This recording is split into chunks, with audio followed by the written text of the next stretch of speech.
this obviously is going to be a bit of a jam-packed session, talking to you all about developing a plan on a page. I'm going to be introducing you to the Lean Canvas concept.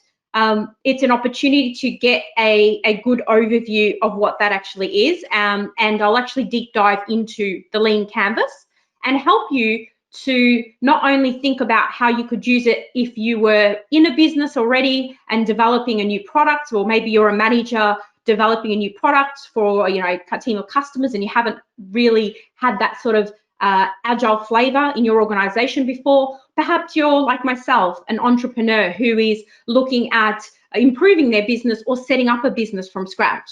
I will talk to you a little bit about how we've used this concept in our business and actually used it not only for product development, but also used it to set up Agile Management Office, the business that I currently run. So let's get into it. Just for sort of those that are on the line that are not familiar with myself, just a little bit of background. I won't really go through this too much other than to say that I have lived and breathed all things project management for the last 16 years. And have done so in a number of different organizations globally. And it's given me a great appreciation for the different ways that things work in industries across the world, and also even the way that the academic side of the world looks at things when it comes to project management, hence the work that I'm doing with the university in Denmark as well. So I'm just going to sort of move into sort of the presentation. We're going to cover off a few things and we're going to go through a lot. So I will be recording this session and hopefully we'll be able to share it with those that are in the meetup next week. So I look forward to seeing that. Today, we're going to cover off a little bit of background on the journey of what sort of led myself to even find out about the Lean Canvas. I'm going to share a high-level overview of the difference between the business model canvas versus the Lean Canvas. Now, if you've heard of the term canvas before in relation to business, you may have heard the business model canvas. But then on the other side of it, you might have also heard the Lean Canvas, or if you're like me, you've heard both of them. So what I want to do is I want to go through and just give you a high-level overview of the differences and share with you why we would use one over the other. We'll go into some of the case uses and the benefits. We'll go into the building blocks of the Lean Canvas and actually help you to ascertain what each of the building blocks refers to. Now, that's really important, particularly when you're trying to use it. If you've got a good understanding of what makes up a Lean Canvas, it makes it a lot more easier to use. And then we'll go into actually developing a Lean Canvas using an example that I will share with you. But overall, the purpose of this meetup is around planning, because planning can be really, really hard, especially when you don't know where you want to start. You might have an idea, as I had an idea once upon a time. You might want to develop a new product. Maybe you've got a concept for a cafe. Maybe you just want to develop something that can then later on become a successful business.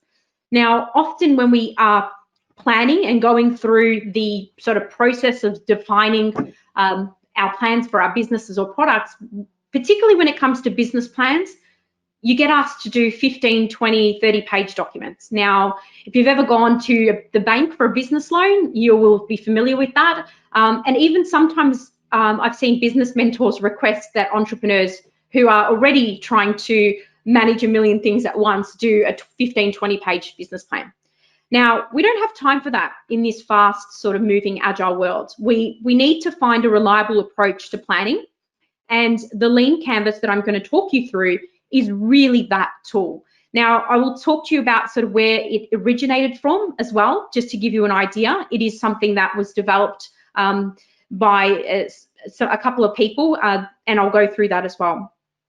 So we'll delve deeper into a specific example. But when you are in this meetup today, I want you to sort of think about these key questions. You know, are you an entrepreneur or a wantrepreneur, like I was once upon a time, you know, wanting to get into business and not sure where to start? Well, the Lean Canvas will help you with that. If you're interested in becoming more innovative and developing new products or tools or things for your customers, which is another position we are in right now, this is where the Lean Canvas can help you. If you find that maybe you've got a team of people working for you and they take an awfully long time to come back to you with some feedback on an idea, the Lean Canvas can help you with that. And if you want to start a business and you're really not sure where to start, I know with my first business 8 years ago, I didn't know what I was doing. In fact, I wasn't sure if I was going to run a shoe shop, sell baby clothes, running events, or doing something else altogether. So with Agile Management Office in the last 4.5 years, the first thing I did when establishing it was actually use a lean canvas. And it really did help cement those ideas that I wanted to do and make sure that they met what the challenges were in industry. So if I'd done a lean canvas in the first time I was in business, I probably would have saved myself a lot of time and heartache. So let's just quickly go through the business model canvas and the lean canvas. Now, on the right-hand side of your screen, you'll see the business model canvas is where it all began. And it began by a gentleman called Alex Osterwalder. He and a team of people actually came up with the concept of business model canvas. And that's sort of the first introduction to the canvas concept globally. And as a result of Alex's work, not only has he also developed a number of other canvases since then, and I've actually got that on my wall really at the moment, but he developed it so that it's a strategic management tool. It's a template that can be used to develop new or existing business models. And by being really visual, he was able to not only develop something that was quite quick to develop, but also was able to put this in front of boards, CEOs, or maybe investors. And so it's really thinking about it from sort of that strategic lens. Now, the business model canvas by Alex was something that also is not just developed from a strategic perspective, but also it can actually be done even if you're halfway through a business or you're 5 years in, 10 years in, it doesn't matter. That's the best thing about these canvases. Then when we look on the left side, you'll see Ash Maurya, who created the lean canvas concept, which is what we're going to talk about today. The lean canvas is also a one-page business plan template, but it's and it has been heavily adapted from Alex Osterwalder, and he does credit him in his work. But this one was kind of developed for startups, entrepreneurs, and really sort of more supportive for the product development space, where you might be in a business and want to develop an idea or a concept. And so I'm going to focus today on sort of Ash's lean canvas, but I will tell you a little bit of the differences in case you're interested. So just to kind of recap, so the main differences between the lean canvas and the business model canvas is what you can see highlighted. So the red text is what was there as part of the original business model canvas. The business model canvas was developed really purely with business focus, and that is around setting up a new business. Really, it was all about that. Can it be used as part of an existing business? Absolutely.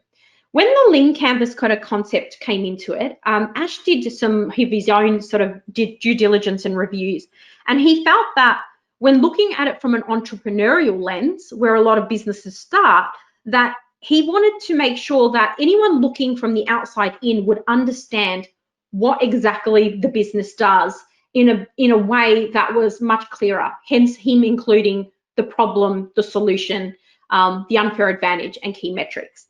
He decided that, you know, going from having customer relationships to an unfair advantage was more viable for what they were trying to present when you think of it from an entrepreneurial perspective, and that rather than resources, which every business needs, why don't we focus on metrics so we know, are we actually achieving what we set out to achieve? And so these are a couple of the changes. The thing that I like the most about the lean canvas is the focus of the problem and solution.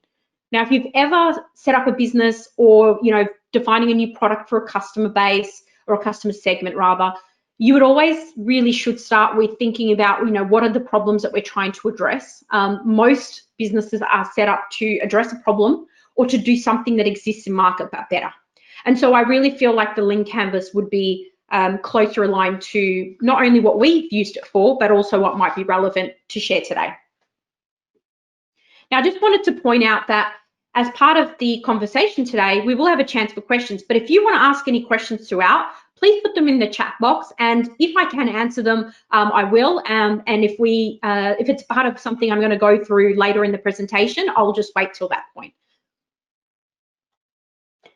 So why might a lean canvas be relevant for you? Now, at this point, you might be considering using a lean canvas once you sort of see it in action, because you might want to test a hypothesis. You know, a hypothesis being a proposed explanation based on limited evidence.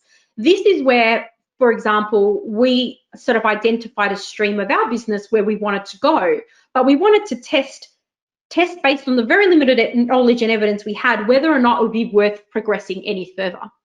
And as we developed out our lean canvas, it helped to unpack a lot more of the insights that we didn't have.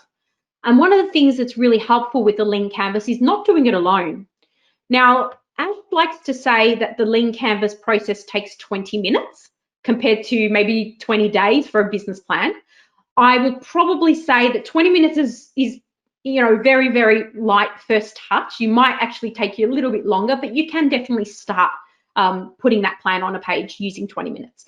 So we'll see what we do when we get to our actual demonstration, whether we can do it in that time.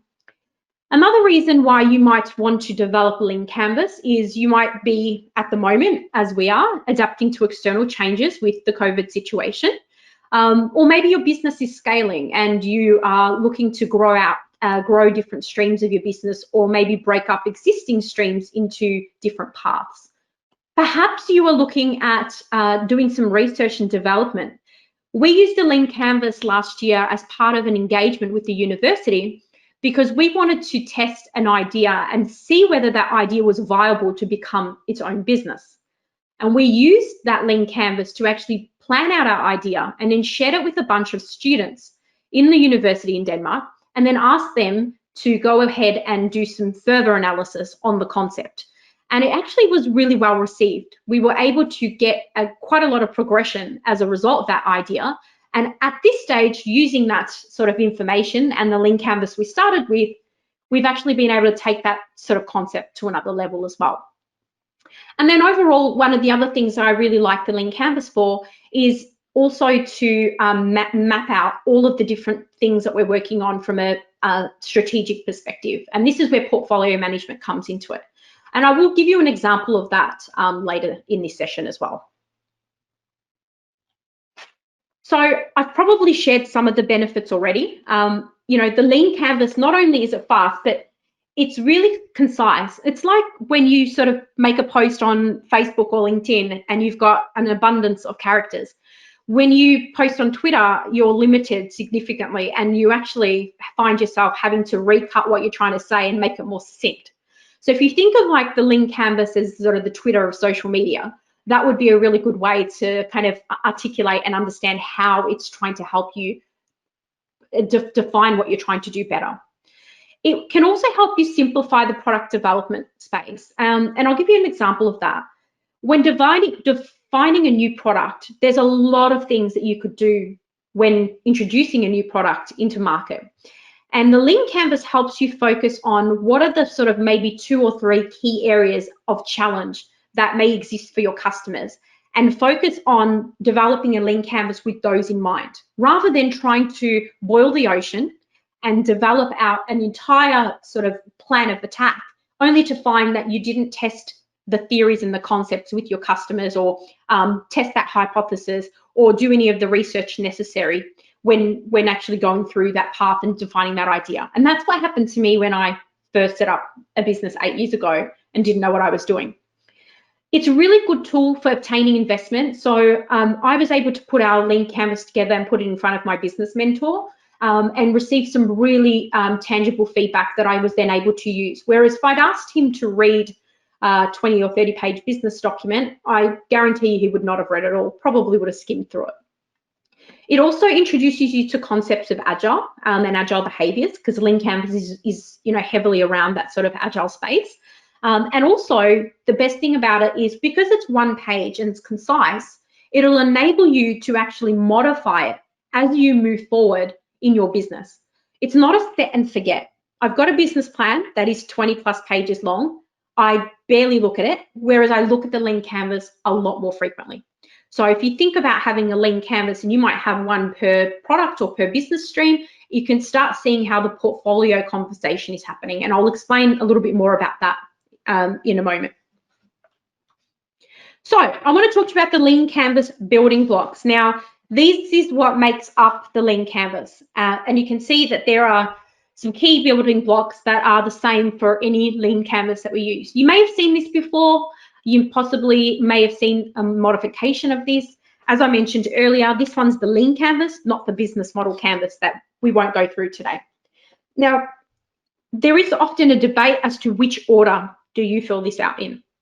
Now, there is no right or wrong answer. I've got a proposed sort of path that I like to take based on my personal experience, but there's no reason to say that you can't start with the, the left to right or a particular box. It really depends. It really depends what it is that you're trying to sort of convey. And if you are like me, in the middle of the night, wake up and think, wow, this would be really great for customers, well, then you might start by focusing on sort of the customer side of things. You might be starting to think about the customer segments that your product is going to be suitable for. Or you might sort of stumble upon a problem. And at this point, you might define that the problem is the best place to start. So that really doesn't matter.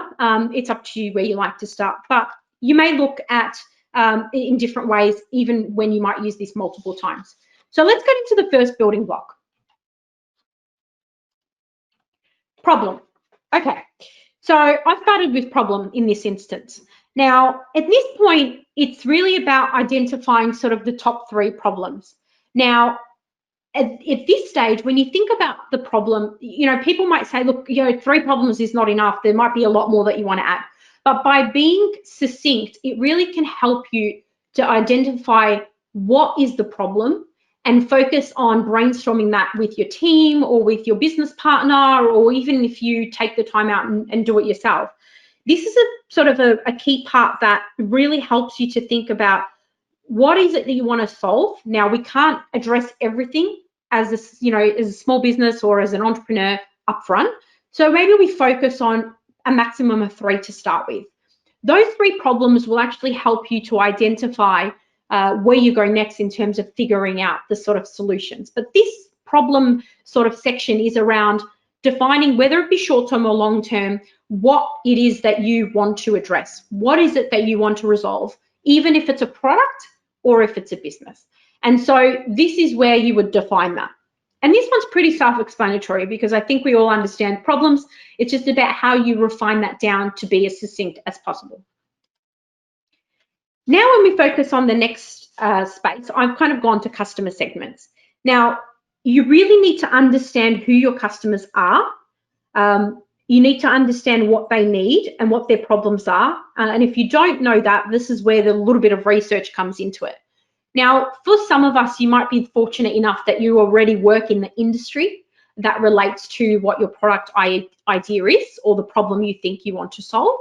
But this is really the sort of effectively the who side of it. And really it's about defining who is the person or persons you're trying to reach. Now, depending on what your problem that you're trying to solve and what your product or business idea is, you might be thinking about customer segments for a particular product. You might be thinking about customer segments being complete industries, like complete areas of a particular industry. You might be thinking about, executives that you're trying to target. Or maybe if you're selling a product like the iPhone, then you're targeting quite a bigger mass market. And so the customer segments is around the target audience and thinking about what will your relationship be with them. Because if you're going to be selling to a customer or a customer segment, you need to understand how your product or your business will fit within what their desires and their needs are. And so really thinking about the customer segments, you might have multiple segments and multiple problems, but ultimately you might also just have one, and it's a multiple segments with one problem. And I'll go through that in a little bit example. There's something that I learned many years ago when I was part of the BNI network, which is a business networking group, international business networking group. And they used to say, if everyone is your customer, then no one is your customer. And so often they would sort of educate and say, don't use the terms everybody, anybody, because often that means nobody. Especially when you're starting out with a new product or a new business, you don't want to be trying to assume that your product or your service is going to meet everybody's needs, because that's really, really unlikely. Even the iPhone doesn't meet everybody's needs, and you've got people that are using other products instead. So just think about it from that perspective.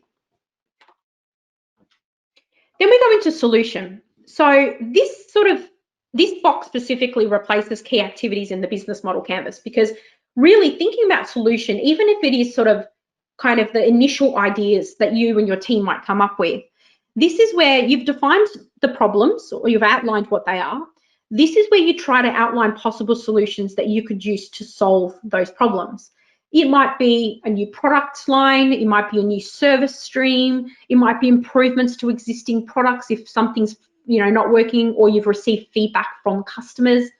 It's really about defining what it is that you are going to try to address moving forward, and the solution is really important because you might not have the complete answer, but at the very minimum you need to understand, is it going to be a new product that we're going to introduce? Are we going to add a new stream in our business, i.e., a recruitment stream?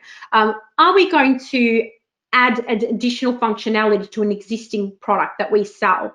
Or maybe the product that we sell today is not effective for what the customers need, and they've given us feedback, and therefore the solution is to improve that particular product, that program, that tool, that app, whatever it might be. So thinking about solution, you might start off by listing all the solutions, and you might come up with 5 or 10 and then narrow it down, and that's okay as well. Because at this point, once you've listed those solutions, it's really about evaluating them. Now, again, depending on the complexity of your industry, you might find that you're able to do that quite quickly. For others in more complex spaces, it might be a team engagement, and you might need more customer input to define what your solution will be. When you've kind of selected the solution, one of the things that I like to do is prioritize the features using a technique called Moscow, which is an Agile technique. And that just stands for must-haves, meaning the customer cannot live without these. We cannot complete the project without them. If anything we do is those things, the should-haves, and then the could-haves. And so I've kind of done a session on that previously, so I can share the link on that, which goes into more detail. But fundamentally, what I'm trying to say here is you might have an idea for a solution, but what is the features that are going to make up that particular product or service or whatever it is that you've identified as your solution?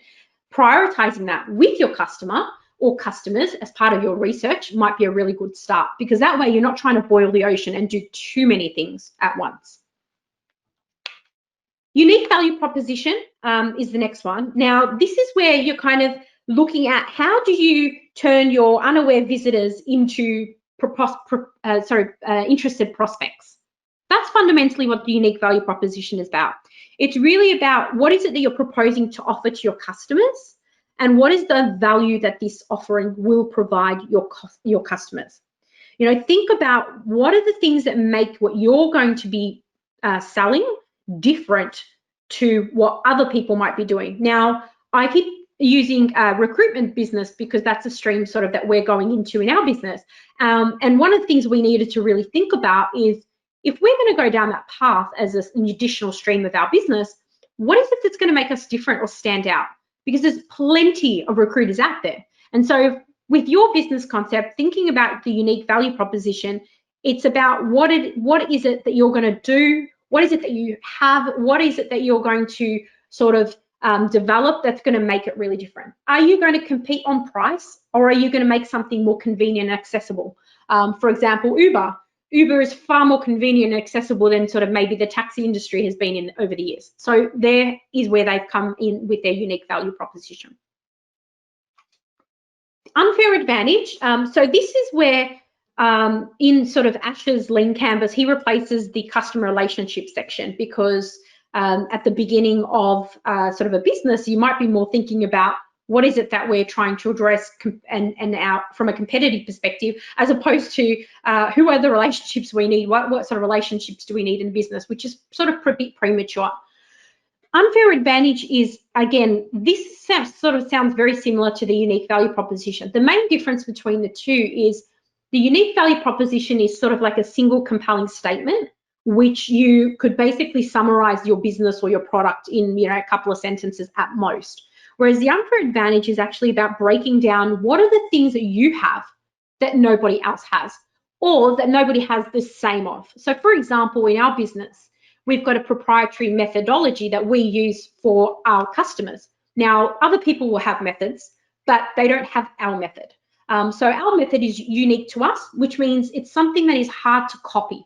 It's hard for someone to come along and basically set up an exact same business and use that method because they don't have access to it. There are other things that you can also consider when it comes to unfair advantage. And that would be things like patenting a product. A lot of companies patent products.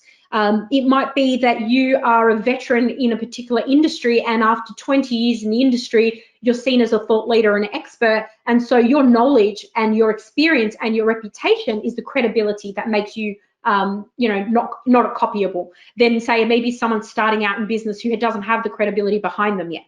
And so this is where you think about what is the things that make you who you are as a business or as a product that is basically hard to be replicated or copied. Then we think about channels. So the channel, so this is about how you're going to reach your customers. Now, the channel can be everything from marketing or advertising methods. Are you going to be in the print and newspaper? Are you going to be doing radio ads? Are you going to be doing SEO? Will you have TV commercials? Will you partner with a third-party company? A lot of companies sometimes partner with another company and then access their mailing list and can cross-advertise to their businesses as well. What existing tools do you have in your business that will support you in reaching out to those customers, i.e. a customer relationship management tool, for example? So there's a lot of different channels that you can use. For some businesses, it doesn't make sense. Well, it doesn't make sense for any business to start off trying to meet every single channel. But for some businesses, depending on what you're advertising or what you're selling, it might be better for you to go to Facebook for things. Or maybe it's better that you're on radio because you're trying to reach a demographic that listens to the radio. Or perhaps your advertising is on YouTube because you know your target customers are people that are on YouTube constantly. You obviously need to do a little bit of research to understand what other companies that are similar to what you are going to be or your product, where they advertise, and then think about those as channels. And then the revenue streams. Now, there's no point in having a business or a product if you can't sell it, regardless of whether you're selling a product for profit or if it's not for profit, you still need to have revenue streams. Because if you're not getting paid, well, where is the money going to come from? And so here is where you think about where is the sales going to come in from? How are you going to price your product or your service? And how are you going to ensure that you actually make a profit? You need to think about a number of different things, including how much are people willing to pay for your product or for your service? And what is sort of the minimum that you can charge before you make a profit? Now, this could be everything from fixed costs or variable costs. It could be costs that you set at the beginning and then it changes based on market conditions. For example, when we look back in history, the TVs were much more expensive at the beginning of the sort of TV era than what they are now. And the same could be said for other products as well. So when you're thinking about revenue streams, I want you to think about a number of different possibilities. Subscription fees is one scenario. You might be thinking about licensing fees. Or maybe you are a business that leases out rooms to other fitness professionals. Or perhaps you're charging a service for a software as a service product that a platform you've developed. Or maybe you're a blogger and you're charging advertising on your website. So there's a number of different scenarios of how you can develop revenue streams. And in business, it's really important to make sure that you have multiple income streams so that you can support your business during the peaks and troughs. And that would be really beneficial for any business, be it a small business or the larger businesses who you could see are definitely already doing that in spades. Now we look at cost structure. So obviously we've looked at sort of what we're trying to develop and what we want to sell and whatnot. This is where we think about what are all the costs that you're going to incur to develop out your idea, your business, or your product. This is where you think about, will you be developing a product that is based on value or based on cost? For example, Uber is much cheaper than the taxi industry, and so they've been focused on the cost side of things. Whereas when you think of other industries, they might be focusing on you're going to get more value and it's going to cost you more, i.e. the bigger consulting firms, charge a lot more than maybe a smaller consulting firms because they're not competing on price, they're more competing on value. And so there's a lot of different scenarios, but you need to think about how will you benefit from the economies of scale? How will you work out where the costs are going to be upfront? Are you going to try to bootstrap a particular element at the business? Can you utilize interns to save costs? There's a lot of different paths that you can take, but you have to spend money to make money. And so this is where you'll list out all the costs that you believe your business will have at the outset in order to develop your market to market your product, including research costs, technology costs, human resource costs. It could be one-time costs and it could be recurring costs as well. Just like you might have recurring costs in a revenue stream, you may also have a recurring cost that you would need to pay for, i.e. we pay for subscriptions such as our software CRM, or also for even video conferencing facilities like the one that you're listening to now. And so take this into consideration and think about that. For example, one of the other things that you can consider is when we're thinking about volumes, well, when you think about salaries and rent, etc., these are things that are normal parts of business, and the volumes of salaries and rent don't necessarily change just despite how much someone performs. So that would kind of be considered as a fixed cost despite how many times you're making changes to your product. And then last but not least, key metrics. Now, I've left this one to last and intentionally because I feel like once you go through and define the rest of the Lean Canvas, you get to a point where you really need to think about, okay, I know what my problem is. I know what my proposed solutions are. I know what my cost structure and my revenue streams and my customers. How do you measure if you're successful? How will you know if you're going to be meeting your strategic objectives? How will you know whether you're meeting the revenue streams that you've indicated? How do you know if they're actually happening the way you've planned? Metrics are a really good way to measure performance and to monitor progress towards achieving your business goals. Even if it is a product in your business, you would still use these metrics. Now, at this point in time, if you're an existing business or an existing an entrepreneur with an existing sort of product and service line, you might look at what your current numbers are. How many sales have we got today? What is our marketing conversion rate? What is the lead conversions? All these sorts of things. You might look at marketing metrics in terms of how many times a customer looks at your site on your website and what the analytics behind that are. So there's a lot of different metrics you can track. Now, naturally in a business, you would have a large range of them and you can't track all of them. So you need to think about what are the ones that are going to be the most relevant to you for this particular problem and solution that you're trying to address. And as I mentioned earlier, you might actually have multiple canvases for different products or for different parts of your business, and so the metrics might be different. In addition, you want to define the key metrics that you will use as indicators to measure long-term success. For example, how many units of a product do you need to sell in order to make a profit? So these are the sorts of things that I would implore you to think about.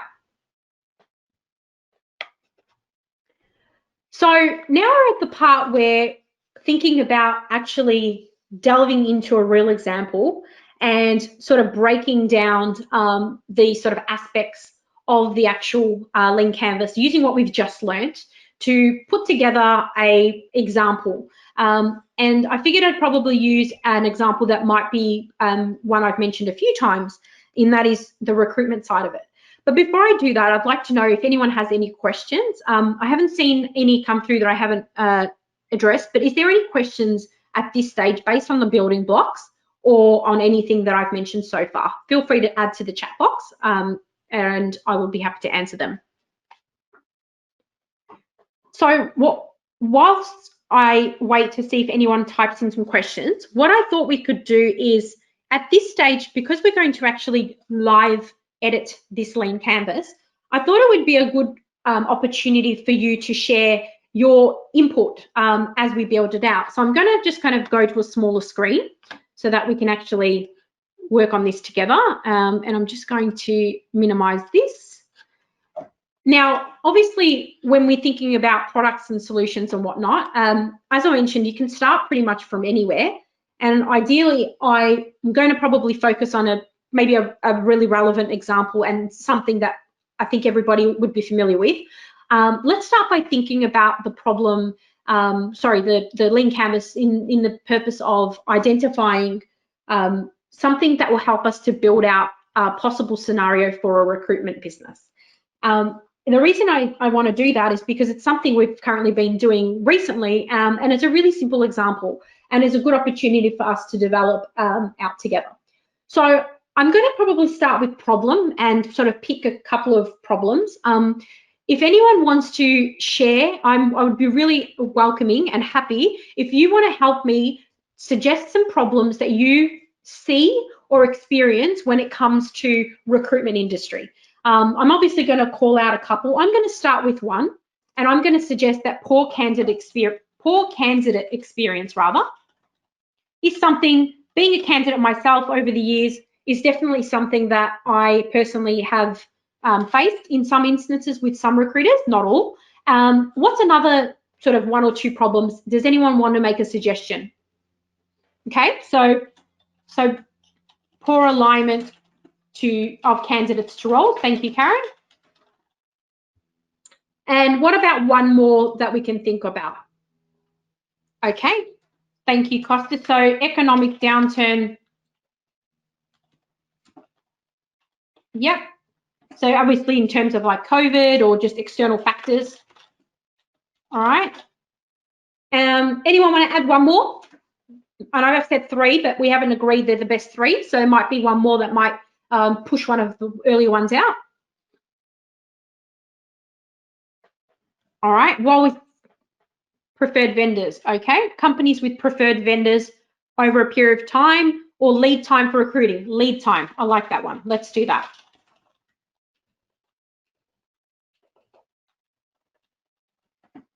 Now, there's not a huge amount of people on the call, so I'm happy if you want to unmute and call out your comments. I'd be happy for you to do that, and then obviously just make sure you're not over talking on someone. So we've got the problem. Excellent. I think that's great. So now let's think about what would be some possible customers. So let's look at customer segments. So who would be the target customers that we want to approach? And I'll give you an example.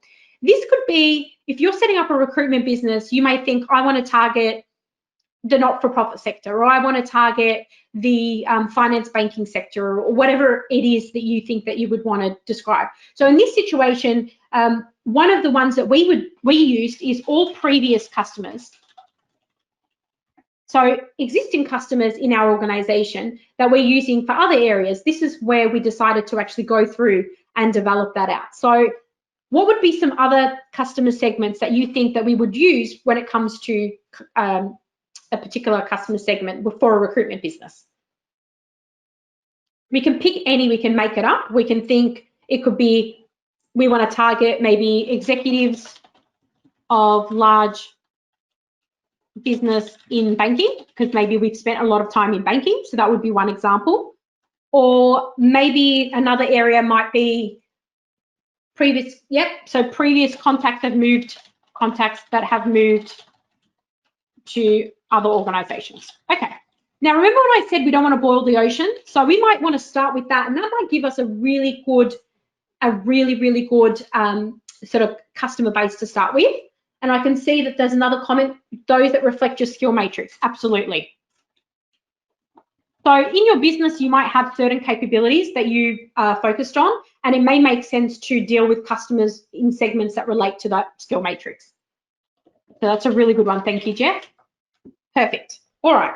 So now that we've just sort of developed that, let's think about what could be possibly some of the unfair advantages.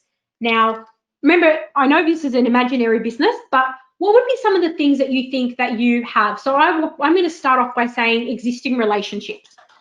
Now, if any one of you wanted to go and set up a recruitment business, you're not going to have the person who's created this lean canvas's relationships. What would be another unfair advantage, do we think?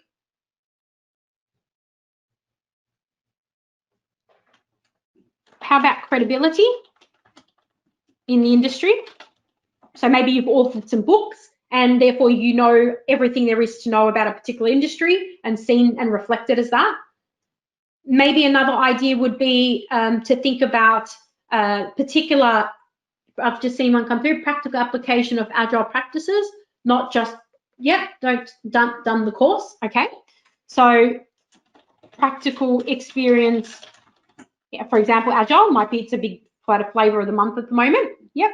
And then maybe another one might be, because let's say we already offer some consulting services in other fields, maybe it's about providing value across the value chain. So you've got from sort of recruitment to consulting, let's say, okay? Perfect, so we've done that. Now, let's think about what would be the channels that we would want to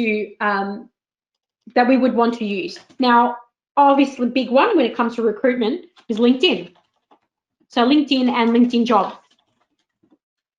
Where else do we post or market, do we think, when it comes to reaching those customers? How will we reach previous customers, executives of large businesses in banking, previous contacts that have moved, or customers who might be relevant to the skills matrix that we've got in-house?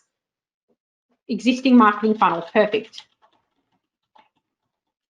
Yep, government tender sites, wonderful. How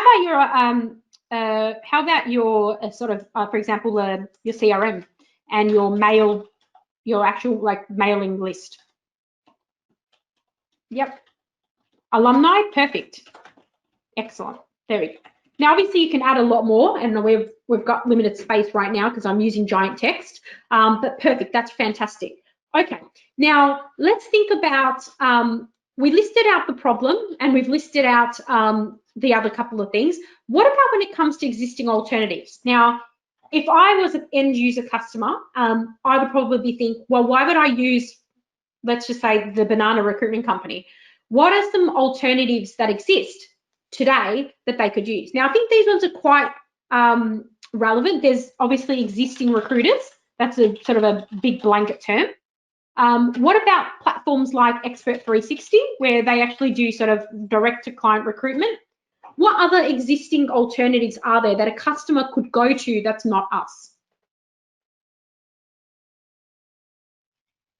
Any other ideas? How about job seeker forums?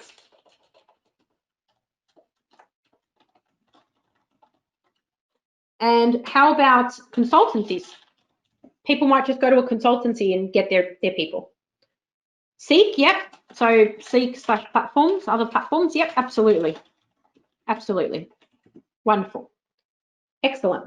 All right, so now we've kind of got some of these. Now we want to think about what is our unique value proposition. Now remember, the unique value proposition is not a duplicate of the unfair advantage, but it's actually about a compelling statement that would convince a sort of an unaware customer to maybe consider us as the alternative. Now, with this one, it's about thinking about how am I going to get your attention for you to consider dealing with us? Now, one of the things I sort of started thinking about this earlier because I think that this could be something we could rewrite and write a few times. But it could be a mixture of a flexible acquisitioner, can't spell on the go, acquisitioner of experts. Oh, I'll cancel that. Of experts, and I can see some comments from Vinay, so saying that keeps the candidate aware every step of the way. Now, that probably is not the best example we could have come up with.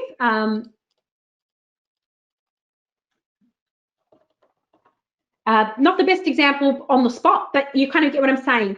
Ideally, if someone looks at that, they will know that not only can they deal with me as a recruiter, but we're flexible and we're also going to keep candidates aware of every step of the way. Now, that's a problem in the industry. So this is where it comes to poor experience of candidates. where candidates are not probably kept up to date with what's going on. Now, at this point here, we could think about, the high level sort of concept, your X for your Y analogy.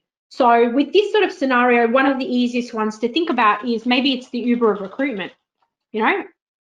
Why? Because it's fast, it's flexible, maybe it's more cost effective, and it's kind of readily available. You just need to make a call, and our customer service people will be there to support you. So let's move on to cost structure. So this is where how much costs are we going to incur up front? What would be some of the costs that we would incur if we set up a recruitment business? Does anyone have any suggestions? I'm sure some of you have already been involved in recruitment, so I'd be curious to know. Shall we say people costs, i.e. recruiters? What else? What other costs do we incur starting up a business? How about branding? Branding, insurances, fixed rent, yep. Rent, yep, perfect. What about travel costs? Perhaps maybe you're working with clients in state. Travel costs, yep, travel. What about technology costs? So technology like maybe a platform for recruitment, IT, perfect. What about marketing? There's a ton of things we can put in there. Now, let's think about the revenue streams. Yep, legal, accounting, I'll just quickly add those. Absolutely. So Jeff says we should split it into fixed and variable to understand the cost day one. Absolutely. Now, obviously, this cost piece will delve into your cost spreadsheets and your financial spreadsheets or your tool if you're using a product like Xero or MyOp or whatever it might be. Absolutely. What about revenue streams? So how can we make money from recruitment? Now, obvious one is a placement fee. Now, that would apply for perms. Commission, so for contractors. Commissions on contractors, okay. I'm just going to move that over here, okay. Yep, so placement fee, introduction fee, that's probably closely aligned. Commissions on contractors. What about something like membership fees potentially? Maybe you could come up with a platform for candidates and for clients. Maybe there's a membership fee. Again, this is an imaginary business. Or maybe there's resume writing fees, let's say. Training, maybe. What about interview coaching? So when you're thinking about, all the things that you can do, well, those sorts of things will improve the candidate experience that we talked about. We probably won't immediately address the poor alignment of candidates to roles, but you can also think about improving the way that you address some of those things by considering how you can make money off it. Yeah, recruitment as a service, that's definitely an option. Plenty. All right, wonderful. So now we've thought about revenue streams. Now we've got a couple more to think about. Now, let's look at solution. So at this point, what could be the possible solution that we could do to address that poor candidate experience? Poor candidate experience, poor alignment of candidates to roles, the economic downturn, and the lead time for recruiting. I'll start with one, and then feel free to add your suggestions for the solution. So for poor candidate experience, perhaps it's a transparent platform, online platform, for candidates to see the status of their application. And I'm sure there's a few out there that do that.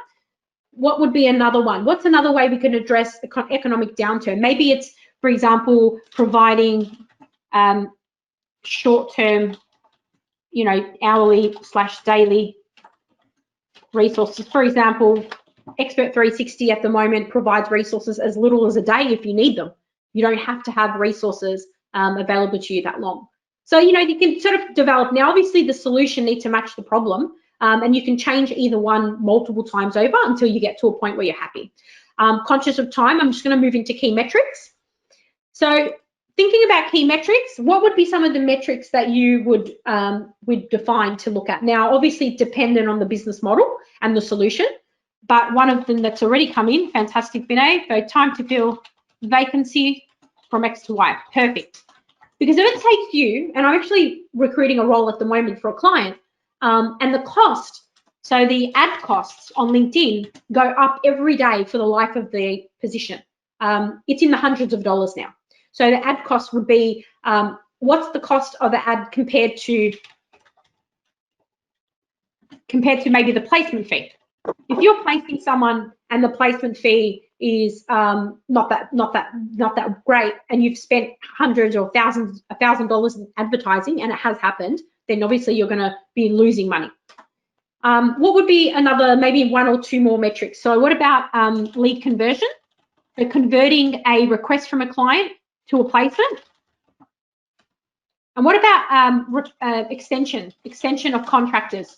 So if you place a candidate and they're extended, yep, and I'll add one more, number of candidates placed. Perfect. Excellent. So you can see, guys, how, you know, it's not that hard to do. And honestly, I don't think it's taken 20 minutes. Obviously, it's not perfect, but it's a good start considering we're all working on it together. So this is a really good way of, and you'll have a copy of this as well. So if any of you end up setting up a recruitment business, let me know, because I'm sure it'd be helpful to see that. Let's just go, now I kind of wanted to just kind of summarize the portfolio concept for you. Thank you for the feedback. So this is a portfolio view, just kind of getting close to the end today. I wanted to kind of just give you an example of what I meant by portfolio view. Now, in our business, Agile Management Office has a number of different things we do. And it is a number of different streams. And so at the moment, you'll see that it looks like 5, and effectively for each stream of our business that we're working on developing, now these are not all live, but they're being developed, we've created a lean canvas for each of them. Obviously, you can see there's the methodology, and hopefully turning that into something that people could be accessing in future. The AMO People is our kind of recruitment stream. We did a lean canvas for our recruitment business about a year ago. The Agile Ideas is all our knowledge sharing. It's what we basically have been talking about today. And then, you know, one point in time in future, I'm looking at sort of an AMO Academy style, where it's just kind of more, you know, practical learning for people. Now, some of these are not live, but the sort of the purpose of it is, if I'm an executive and I was looking at these and it summarized the business at a high level, and then could see that as sort of at a portfolio level and reviewed these maybe quarterly or half yearly, depending on your priorities, it will really give you that visibility at the portfolio level.